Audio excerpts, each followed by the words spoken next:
Good afternoon, and thank you for calling Valhalla. Hello, is that Todd by any chance? Yes, sir. Hello there, Todd. It's Rob McGibbon from London, the Daily Hello, Mail. Rob McGibbon from London. How are you? Excellent, and you? Yes, very well, thank you. Very well. Terrific. Absolutely delighted that Burt can do this interview.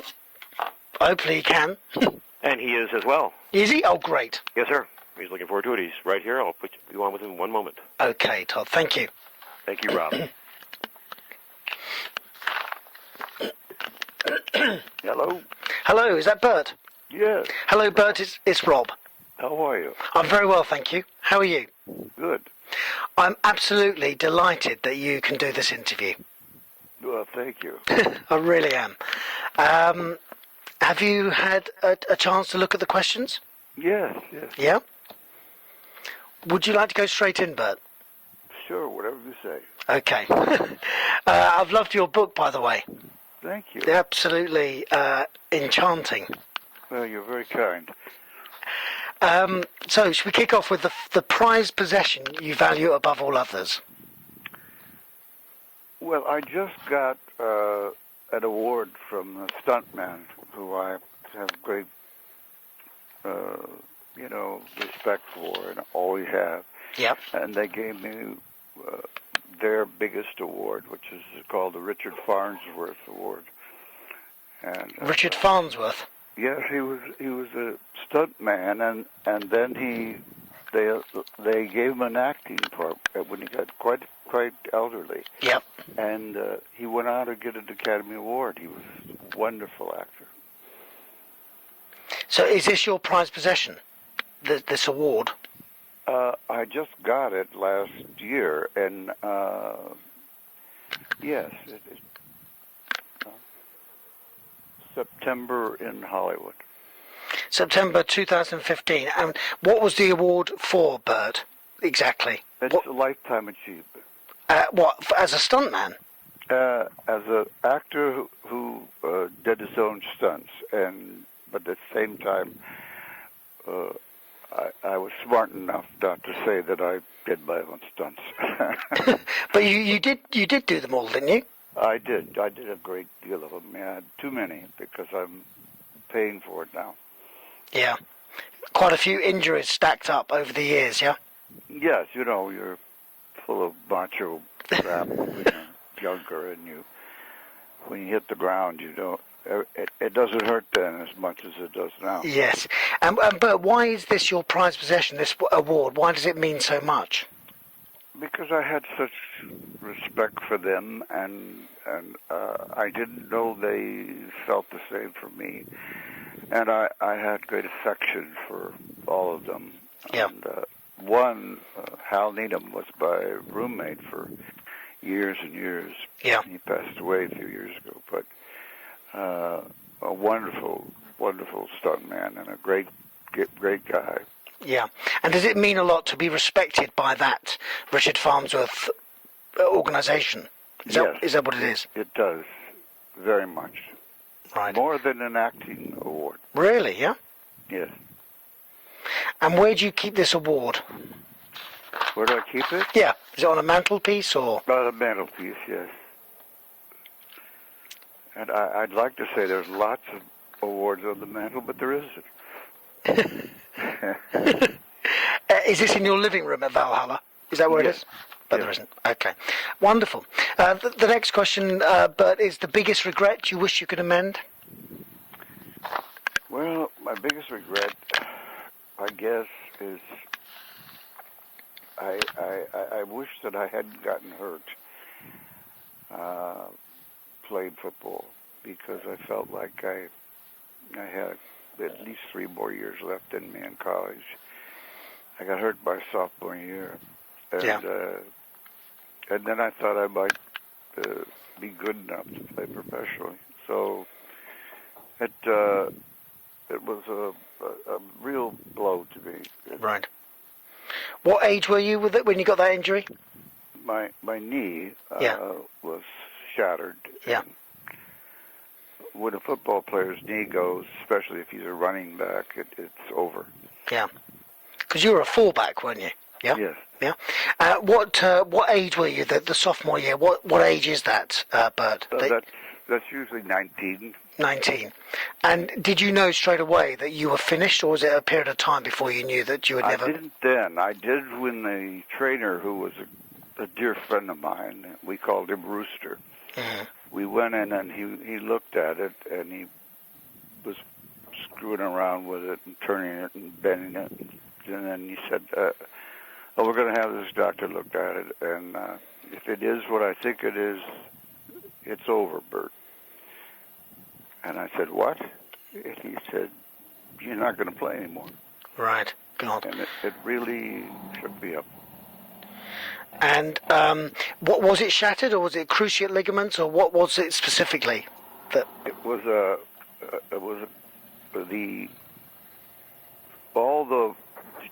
joint yes. was out of place, and I tore the ligaments, and a lot of nerve damage, which is the worst. Yeah. And it just, there just isn't any way to fix it. Yeah. Can I just be certain? Were you hit, or did you fall awkwardly? I've read about this in AXA, but exactly what? Did you fall, or were you hit? No, I was hit from the side. Right. And when I tried to get away. While I was trying to get away, somebody else came flying in, and that's when they did me in. Right. And but just one final thing on that: is that your biggest dream, to be a professional footballer, long before acting came along? That was your main dream. It was. Yeah. It was. Right.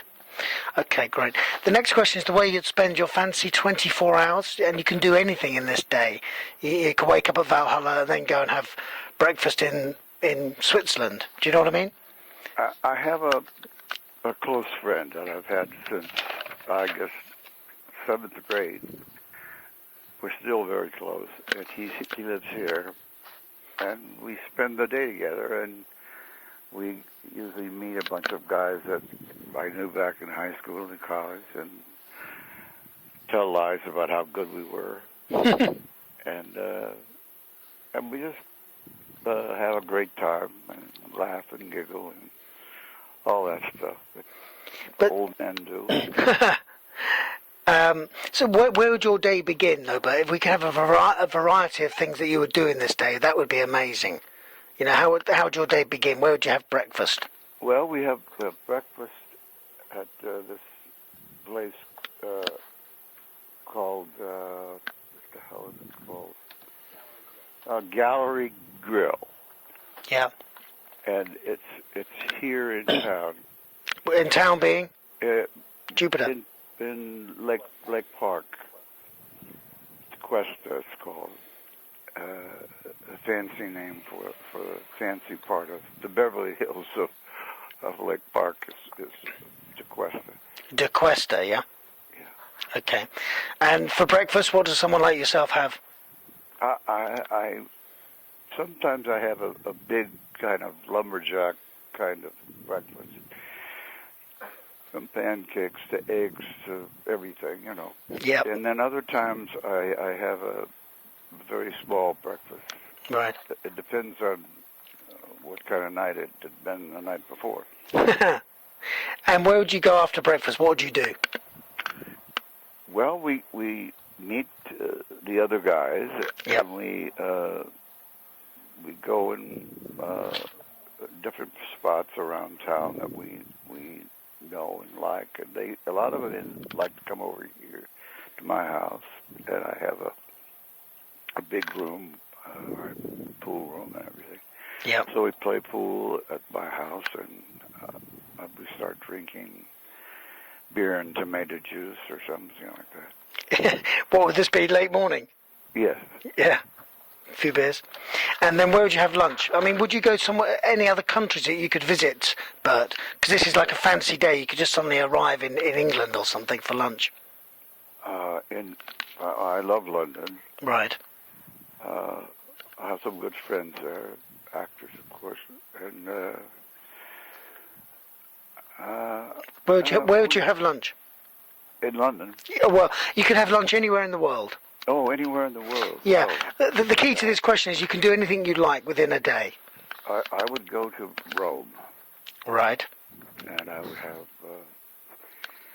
lunch at just about any place in Rome. Yep. I love Rome, and I love the Italians. I love their whole spirit and fun. Yep. And then I love the fact they all like to take a nap right afterwards. And that seems like a very good idea. Is there a particular hotel or area you like in Rome? Yeah, I stay. I used to stay at the Parco di Principi, which is a place right across from the zoo. The only thing bad about it was that you heard these bellowing of the elephants and the zebras and all whatever. Yeah. But I also like a couple of other places there. You can't go wrong in Rome too much. It's like trying to find a bad restaurant. You'd have to hunt really hard. And what would you have for lunch in Rome? I'd have as much pasta as I could get.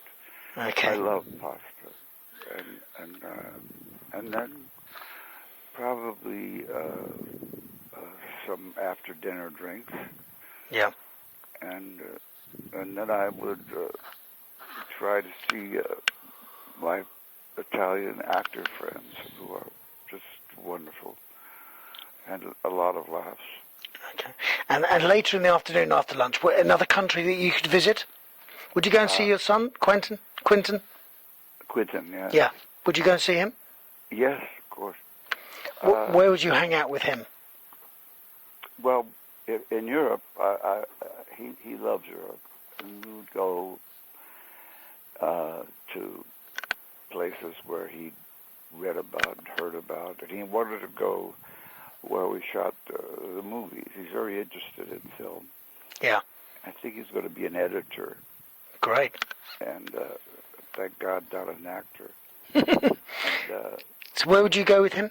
I would go probably take him to, if we wouldn't go to a friend's house, that I love to visit friends in Italy because they have these huge lunches that go on for hours and hours, and he loves it too. And then probably go to the Parco di Principe, to the studio, Cinecittà, and it's a wonderful studio, little, and is that the Rome Hollywood? Is that what it's in? No, it's in Rome. Yeah, it's Cinecittà? Cinecittà. Right. So you go around those studios, yeah? Yeah. He just has fun with the fact that they're doing the same thing we do at a studio. Yeah. They just seem to do it more happy. Is he more delighted? Right, but is he actually an editor now, or he wants to be an editor? That's what he's studying now. Studying to do. And is Quentin 29 now? Yeah, yes. 29. Yes. Okay, and then later in the day, where would you have maybe go for a sunset somewhere? In the world, where would you go another country? If I could go to another country with him, we would go to London or in England, and we'd probably drive around the friend's house, different friends' house, and some different clubs that I like very much. And for example, which clubs do you like in London? I'm trying to remember the ones that I liked. I can't remember the names now, but they'd pop into my head if I was there. But we'd find them. Yeah. And I would love to take him to a play in the West End if we went to London. Right. That would be great because the plays over there are so terrific. Okay, great. Now, but is there somewhere you could have London, somewhere else as a dinner, somewhere else in the world? It would be in Italy someplace. As well, yeah? Yes, because I think in Italy, you can't find a bad restaurant. But if you've had lunch there, could you have dinner somewhere else? You could go anywhere on this question. Anywhere else, we would go. But I can't really hear you at the moment. Yeah. It would be in London somewhere. Yeah. It's difficult to find a bad restaurant in Rome. Yeah. Okay. The Ivy here in L.A. and in Italy, my friend Clinius would, if he's there, I'd meet him and we'd run around and have a few laughs.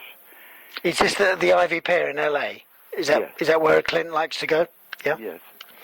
And what do you have for dinner there at the Ivy Pier? Anything probably Italian. Right.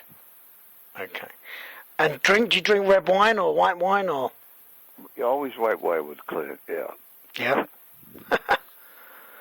And just one last thing on that question, but where would you end the night? You'd go clubbing in London with Quentin, but where would you end up sleeping?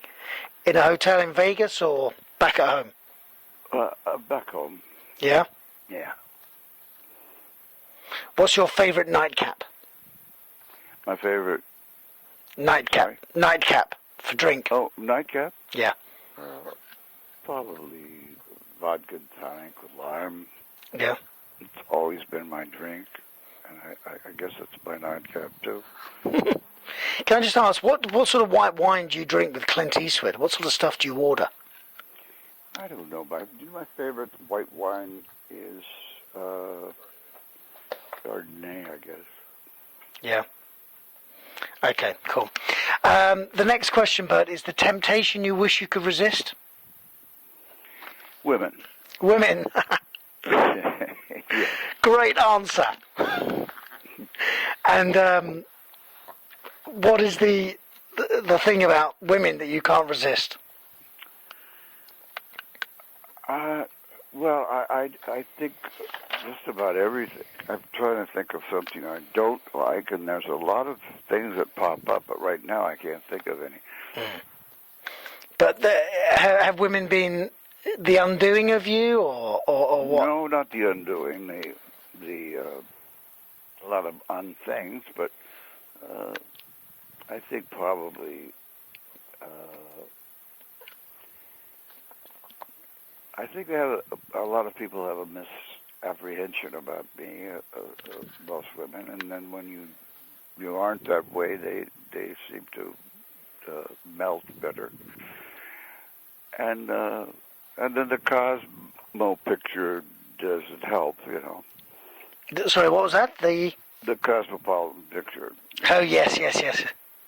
But what is it about women you wish you could resist? Do you fall head over heels in love easily, or what is it you wish you could resist? I don't fall in love easily. I fall in like easily. And fall in love, I haven't fallen in love, really fallen in love in a long, long time. But do you love women? Sorry, when I say the temptation you wish you could resist, is there a reason you wish you could resist it? Women. Well, it's just hard to resist wooing them or them wooing me, and that game you play, and then eventually it comes to crashing in. Usually, with me. Usually with you, yeah. Yes, I don't handle it well after a certain period of time. Right, and but are you still with Rhonda Stearns? Is she your girlfriend? No. No. Are you attached at the moment? No. No, you're single.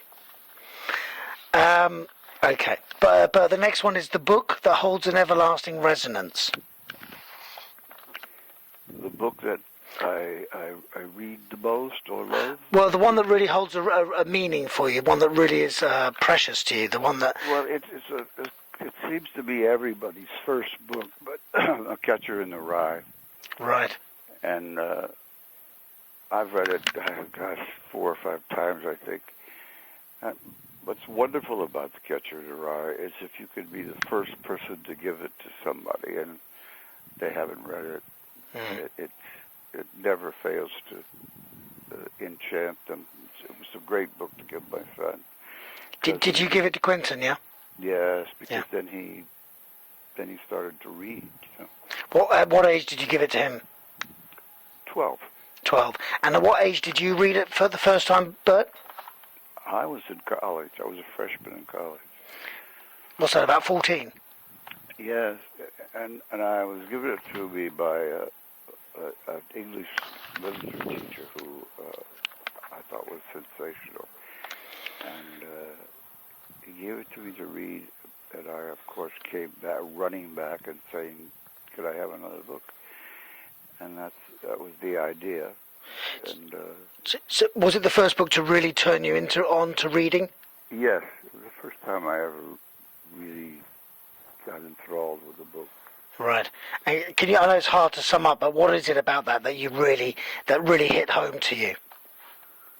Well, it was a boy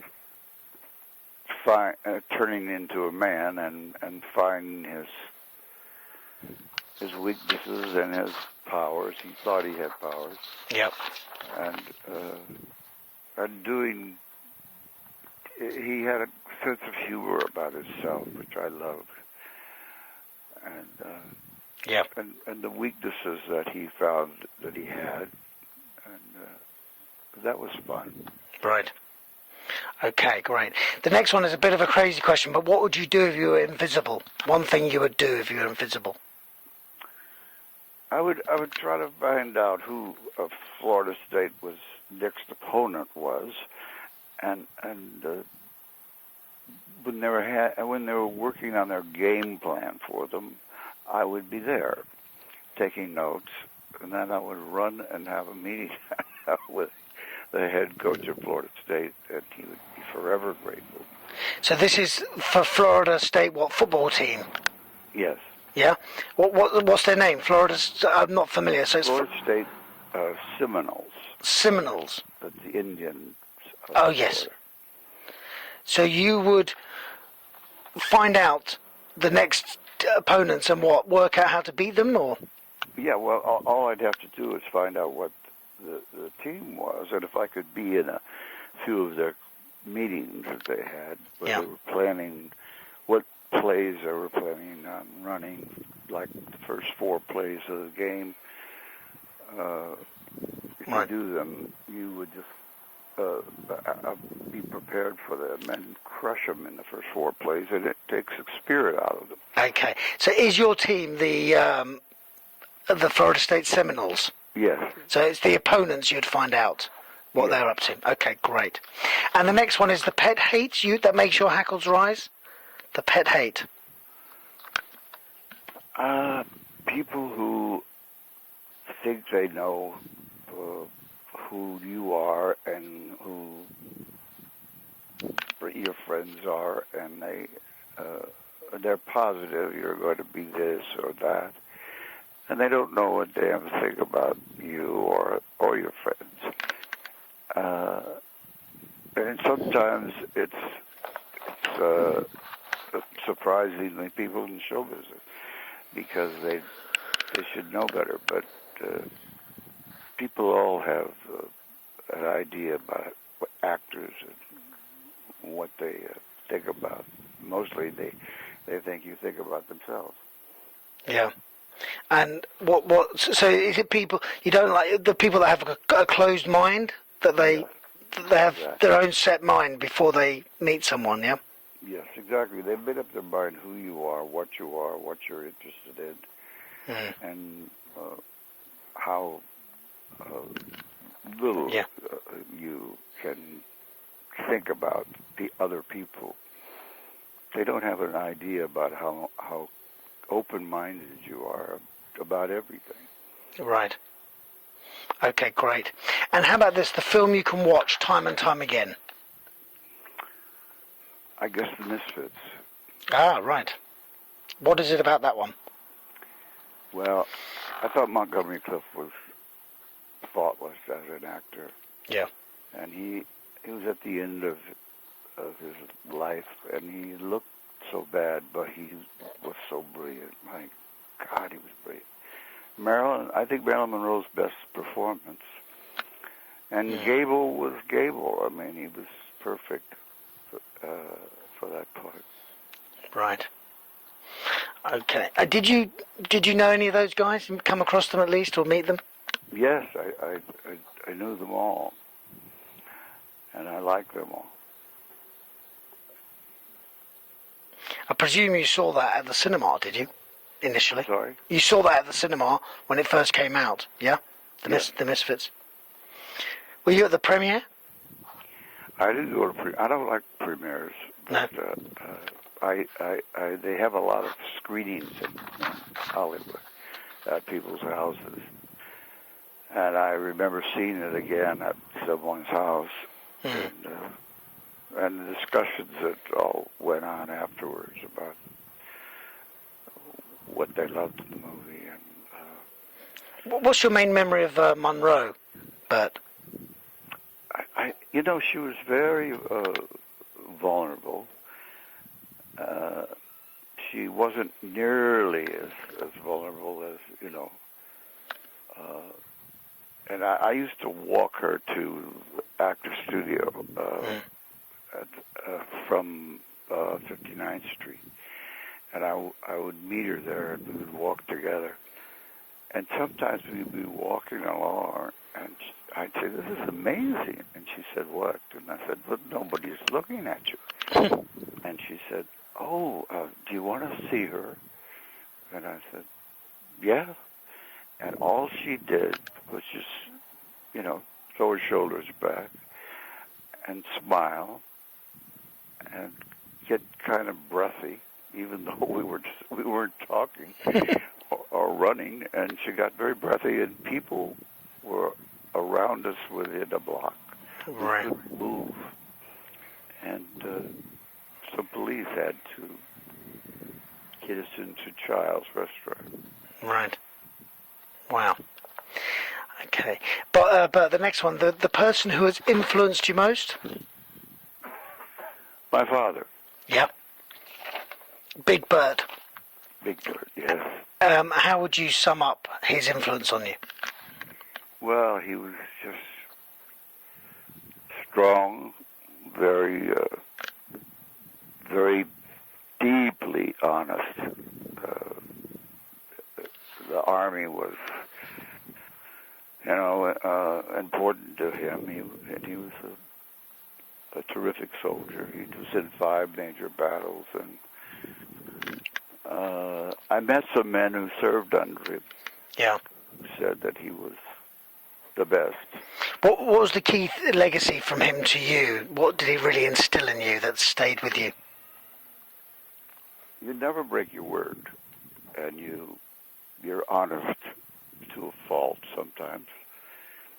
And if you're a friend forever. You never break your word. Right. He was a police chief, too. Yeah. So I had lots of things that I had to worry about. And of course, he didn't actually say he loved you, but he said he was proud of you, didn't he? Which was a big... Yes, he never, ever said that. He also had a hard time showing affection. But one time I got so tired of it, I put my arms around him. And he got very straight, and he didn't pull away from me, but he just stood there. And I backed up. And I said, "I'm sorry, Pop. I don't want to upset you. I just want to show you how much I love you." And he looked at me and smiled. It was a very sweet smile. I'll never forget it. Right. And can I just check, but he died in 2002, didn't he? Yes. Age 95, is that right? Yes. Yeah, I don't want to rely on the clippings. And my mother died the same day. 10 years earlier, is that right? Yes. Yeah. Do you actually remember the date that he died? You don't? I don't remember No. the date. But he died in his sleep, is that right, Bert? Yes. Yeah. The next question is the figure from history who you'd buy a pie and a pint. Someone from history you'd like to meet. Who would that be? Probably Patton. Sorry, General Patton? Yes. Ah, right. Interesting. Well, why would you like to meet him? My father. My father thought he was really something. And I think my father was very much like him, from what I've heard. Right. And what would you ask Patton? Well, was he ever afraid? Did he ever pray? Was he enamored of anybody Right. in history? And was it? I think that'd be fascinating to find out. Yeah. Was he one of your greatest sort of generals, would you say? Yes, I'm sure. What, the greatest? Yes. Yeah. Excellent. And the next one, Bert, is the piece of wisdom you'd pass on to a child. Well, I tried to tell him about his grandfather and tell him to have, if he could, to have as many principles as his grandfather had, and to be as truthful and honest to his best friend, like I have with Mo. I would hope that he has a friend like that, and he does. And I said, well, then you mustn't ever let him down. Then he'll never let you down. Right. So never let your friends down. Yeah. No. Is this one of the foundation stones for you? Is the friendships, the loyalty and friendship? Well, it's that. It's never ever letting your friends down. Yeah. Never, if you can, possibly don't disappoint them. Right. And if someone is after them for something or picks on them in some way, you must stick up for them. Right. Okay. And how about the unlikely interest that engages your curiosity, something that we wouldn't expect you to be into? Probably dancing. Yeah. I'm fascinated with. I'm not very good. I love jazz, but you can't dance to it very well. And as far as songs, I was crazy for Chet Baker and any song by Dinah. Of course, I love. But can you dance at the moment? Can you dance these days? A little bit, but not very good. But enough to make it, you know. Yeah. And so what is it about dancing that is your unlikely interest? Is it because it makes you feel free or fun or what is? Yes, that's that. And the women that have rhythm, I like that. Right. And did you actually watch dancing or something, Bert, on TV, or you just like to move to music? What? Yes, that, but mostly, I love the old vinyl records. I think they have a sound that we can't find anywhere else. Right. And listening to jazz and wonderful stingers music. Right. Wonderful. And how about this one? The treasured item you've lost you wish you could have again?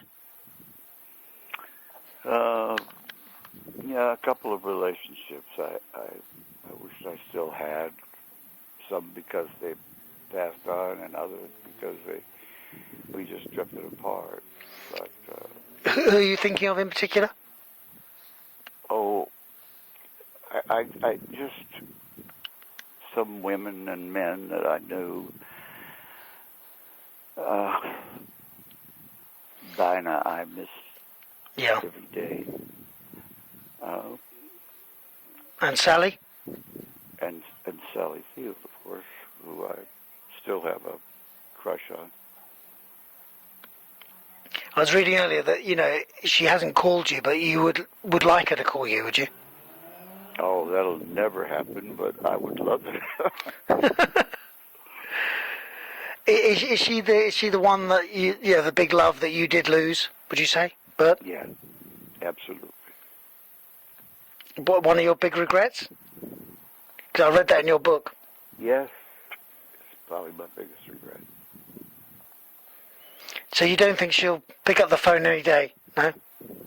At first I think she'd start laughing, and then she'd hang up. Right. How about the unending quest that drives you on?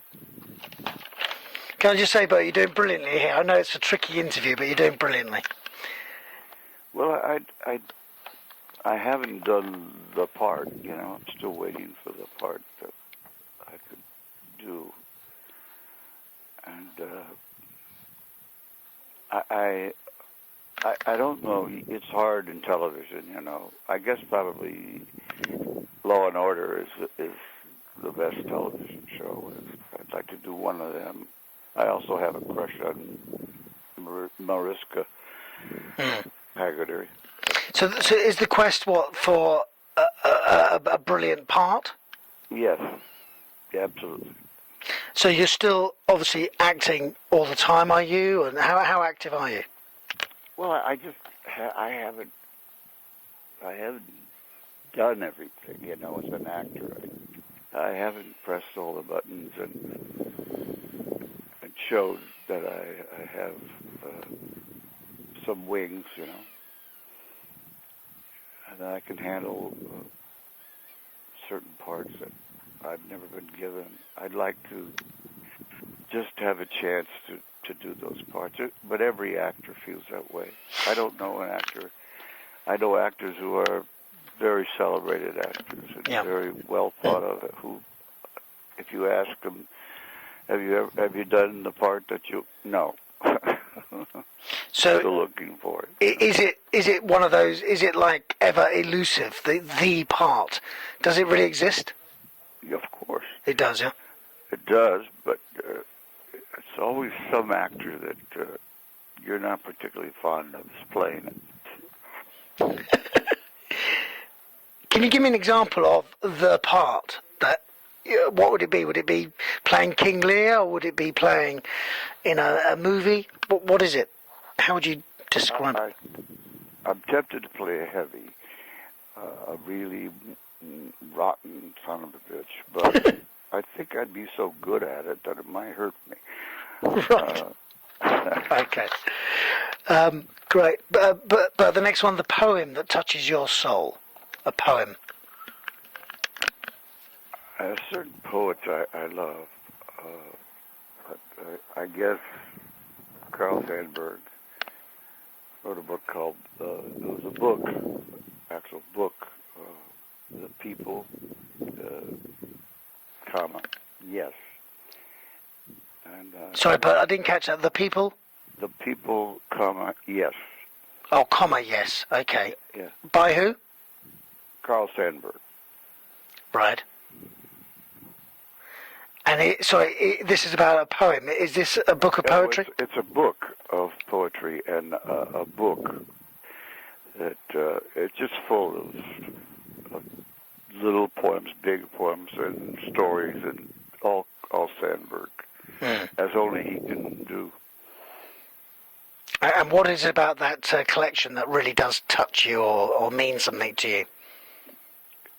Because he's so, he writes for the common man. I don't feel he's writing above my head. And I feel that way sometimes about some writers. Yes. He just seems to be writing for everyone. And do you really relate to them? Yes. Yeah. Is there a common theme to his poetry in this book? Is it about normal life, or is it about? Not about. There's not a common theme. It's just life in a very simple way. His heroes are not heroes; they're just common people Right. who are trying their best to do their best, and don't get credit for it, but that's all right. They still try. I see. So this is a collection of poems. The People, yes. Yes. Yeah. Okay. Great. Now, but how about this one? The misapprehension about yourself you wish you could erase. I imagine there are quite a few. Well, I'm too good at playing arrogant, and that's one of the common things I think people think that he's very good. And the people that know me well can't understand why other people feel that way, and it's interesting because What's the reality? well, the reality is that I'm so open, really, to everybody, and want to find out about people. I'm very curious about people. Is there so you're not arrogant? Are you very generous as well? And Oh, to a fault. yeah. Yes, I've given away way too much money. Right. How about this one? The event that altered the course of your life and character? A big event in your life? Yes, I had a horrible automobile accident and busted my spleen and broke a lot of ribs and punctured a kidney. And I was very lucky to come out of it alive. And they dug me out of this wreck. My father had a big Buick. And that's the only thing that saved my life. It was so big, it was like a tank. And it was squashed down to a little box and Right. they didn't have the jaws of life back then. So they had to just try to get me out with things. And I knew the police officers. I mean, I could hear their voices that I knew. One guy was named Clark Bibler. And I said, Clark. And he said, Buddy. I said, yes, sir. And I said, don't tell my father. So did you? He wasn't going to know. Right. So did you crash? You were driving. And you crashed the car? Yes, I was driving, and some men were stealing cement blocks from this place. And they had a flatbed truck across the road with the bright lights on. It was about 2 o'clock in the morning, and they were loading these blocks on the back of the truck, and I was driving not real fast, 50 miles an hour, 45. Yeah. And, I before I would turn or stop or anything, I was on top of them, and I just went right underneath the truck bed. Yes. And everything came down on top of me. So it was a horrible wreck, and I was very, very lucky. What age were you, Burt, then? What age? What age were you? I think I was 19. 19. And when it was the event that changed your life, how did it change your life? Was it because you felt lucky to be alive? Well, I was determined to become a football coach and, go back in spite of the knee. And Yeah. I felt I was as good with one leg as most guys were with two.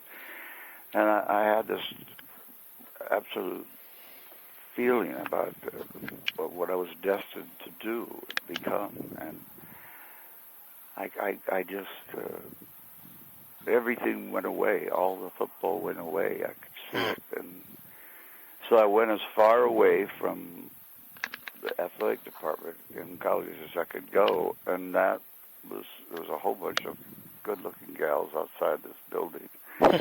And I said, what is this building? And they said, this is the arts. and this is where you go to be if you're interested in acting or Right. directing, and I went, I'm interested. But was it because of that car accident that you ended up going to the arts department and getting into acting? Is that why it changed your life? Absolutely. Yeah? Yeah. Is it because of the injuries that you knew then you would not become anything? There was no way that I would ever play ball again. Yeah. And it also, when I went on the stage in college for the first time, I felt exactly like I did when I went on the football field. I was just at home, and I loved it. But can I just check, how long after the accident did you discover the arts department? How long are we talking, months? Oh, yeah, a little less than a month. So after you'd recovered, yeah? Yeah. Right. And this was where was it exactly? But it's at Florida State. It's Palm Beach Junior College, was it? No, that was in Tallahassee. Oh, I see. So but the art school that you discovered was that where? That was there, at the university, Florida State University. I went in there and saw all those pretty girls and thought this is a perfect subject. Okay, great. Did the accident also wake you up to really seize life as well, having such a near miss? Yes. Yeah. It just, I loved acting. It was, I could see that it was something, I could be somebody else for a while on the stage and get away with it. And I was good coming right out of it. And I learned right away that this is what I wanted to do. So that summer, I went to New York, and I went to summer stock in Hyde Park, New York, and there was a man there that I was crazy about, named Win Hinman, who was directed for the place. And I got a part in it. Yeah. And I asked him what he did in the wintertime, and he said, I teach. And I said, could I study with you? And he said, absolutely. And so when summer was through, I went to New York, and I started studying with Win. And, and then I got a part on a Broadway show. Okay. And yep. It just changed everything for me. Right. Okay, great. And the next one is the crime you would commit knowing you could get away with it. Which crime would you do? Well, I am afraid it would be murder. Great. We love murder. Oh, good. Who would you murder?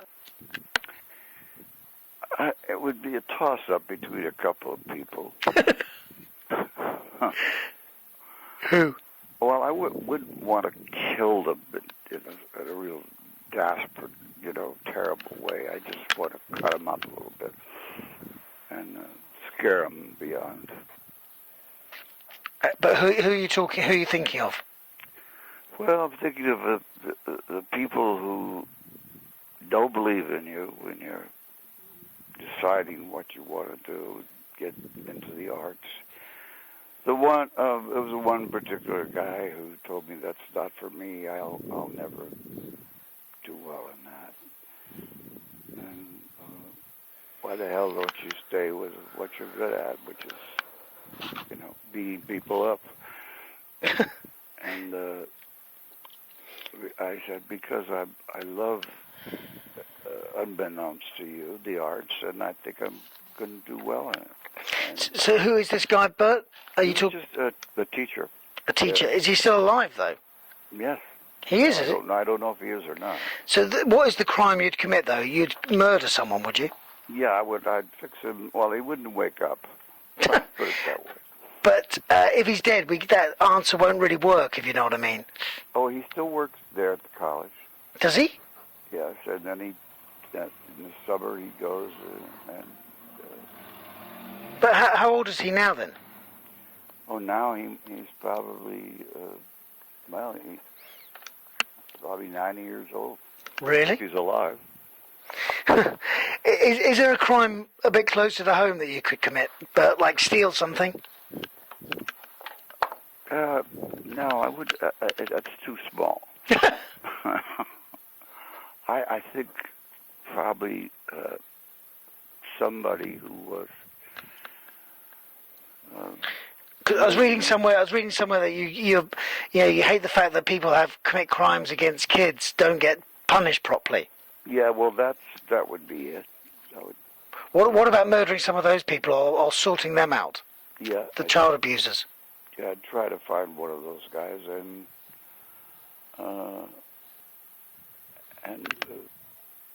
do something really horrible to them. Right. They don't get punished enough, don't you think? No, they don't. Because they end up in their own wing, don't they? Yes. Right. But we're nearly there. How about this? The song that means most to you? Song? The song. Song. I guess someone to watch over you. Okay. Sorry, who sang that? I should know it. I think Dinah sang it first. Yeah. But a lot of people have sung it since then. It's just one of those songs that tears you up. You hear it. And did she used to sing it to you? I'm sorry? Did she used to sing it to you? Yes. Dinah, she did. She did a couple of times in a club, and then a big auditorium she sang in once. And it was just amazing. I mean, but she had one of those voices that it was like she was singing to you anyway. Yeah. But she was dedicating that song to you in that auditorium, was she? Yes. Yeah? Okay. How about the happiest moment you'll cherish forever, Burt? Happiest moment? I think it was when I had when I made my first big check for a film I did, and I bought I bought a present for my father. Mm. And the other time was the first time I saw Quentin, my son. I mean, the first time I really saw him and held him, and you know. Where was that?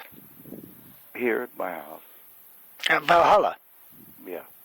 Because he was adopted, yeah? Yes. At what age was that? Oh, he was 3 days old. How did you feel when you saw him? Huh? How did you feel when you saw him? I cried. Yeah. I felt like a happy father that was been given this gift that was immeasurably wonderful. Right. But the next question is the saddest time that shook your world? The saddest time? Yes, the saddest time. Well, the loss of my parents. It was, you know, we all know that you're going to lose them, but you hope. My father was invincible, I thought, and my mother was just as strong in her own way. Yeah. And I lost them both, and it was just horrible.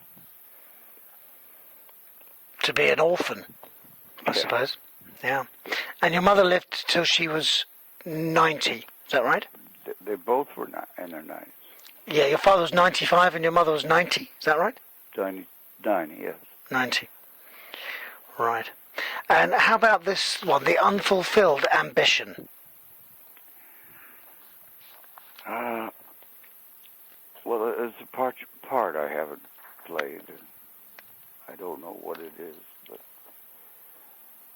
the other is that I'd like to have learned French, and because I did a film with Catherine Deneuve, and all I wanted to do, we went on a picnic together up under the Hollywood sign, I remember, and we were talking to each other, and she kept saying, "Why don't you learn French?" I said, "Because I'm stupid." And did you fall for her? Oh yes. Did you date her, Burt? We went out, and I had a wonderful time with her. We were great friends. And then when I went over there the last time, she was doing a film, and I went on the set, and it was wonderful. We saw each other, and big hugs, and. But how long did you date her for? About 12 weeks. So you were lovers? Yeah. Yeah. But you wish you could have spoken French to her. Oh, if I could have spoken French, I would have done so much better. What do you mean? As a partner with her, you mean? Yes, I just, I wanted to make her laugh, and I couldn't, Right, I'm with you. Okay. And just a couple more. The philosophy that underpins your life? The philosophy that underpins my life? Yes. Oh, gosh. As an actor, I teach acting every Friday night. And the young people, I always tell them, if they don't know anything else, if they don't learn anything else from me, it's don't act, behave. I just want to see behavior. I don't want to see you acting. If I catch you acting, I'll stop you, and I'm going to send you home the first time. So don't do it. So it's don't act, behave. Yes. Is that right? And your interpretation of that is?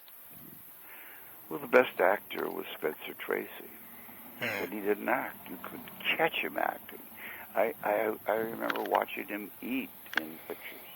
And he eats like he's starving to death. Most actors take tiny little bites because they don't want to be caught with something in their mouth. Yeah. Big.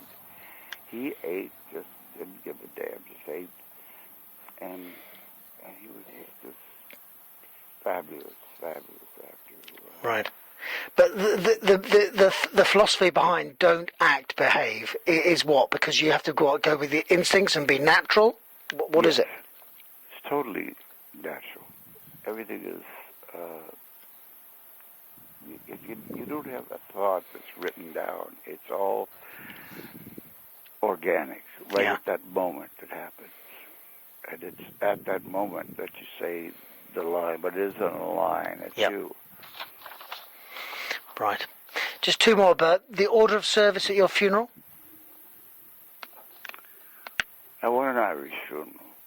I want some friends that I know that know funny things about me. Mm-hmm. And each one would get up and tell their little story, and hopefully we'd have some laughs, and that would be it.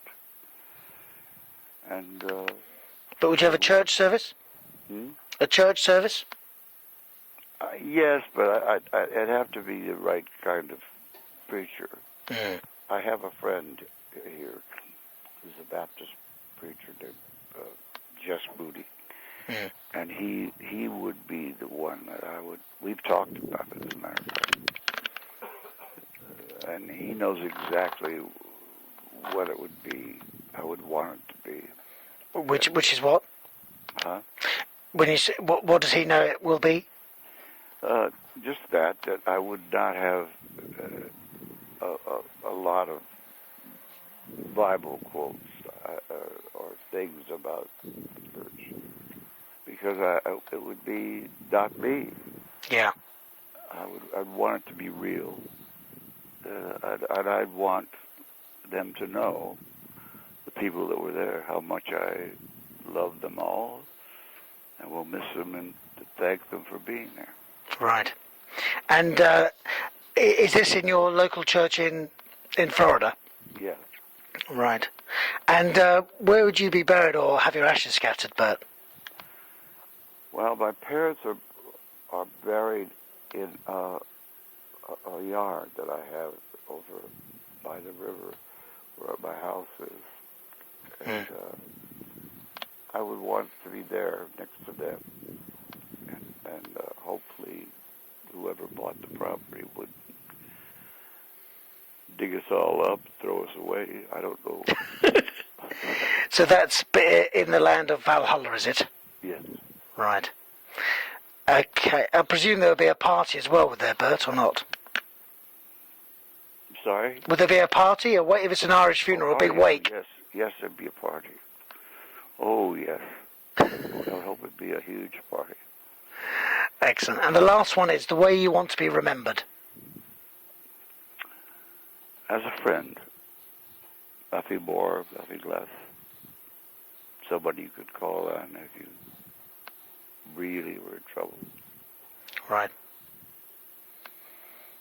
Okay. Perfect. You've cracked it. Thank you. You're more than welcome. I quite enjoyed it. Did you? I'm sorry. It's got a lot of follow-up questions within it, and so I hope I haven't driven you crazy with that. Not at all. But you're a legend. I've loved so much of your work over the years. It's been wonderful. Thank you, Rob. Would you do me a last favour? Of course. Would you mind saying nice and clearly into the phone, "This is Burt Reynolds, and I've just done the definite article with Rob McGibbon." Could you say that for me? Yeah. Would you tell me again? This is Burt Reynolds, and I've just done the definite article with Rob McGibbon. And you could say it's a nightmare, or it's difficult, or whatever. Could you say that for me? Yeah. Go for it. This is Burt Reynolds, and I've just done the damnedest interview with Rob, who's torn my soul out. But I've had a few laughs, and I hope you do too. God bless you, Rob. Brilliant. Thank you very much, Burt. I really appreciate that. Thank you. And can you also thank Todd for me? I will. Yeah? And I'll make sure that the publishers get a cutting over for you. All right. All right? Because it's a very well-seen column, so it'll be worth it in terms of publicity. Thank you so much. And all the best for everything. Thank you very much. Okay. Bye-bye. Cheers. Bye-bye.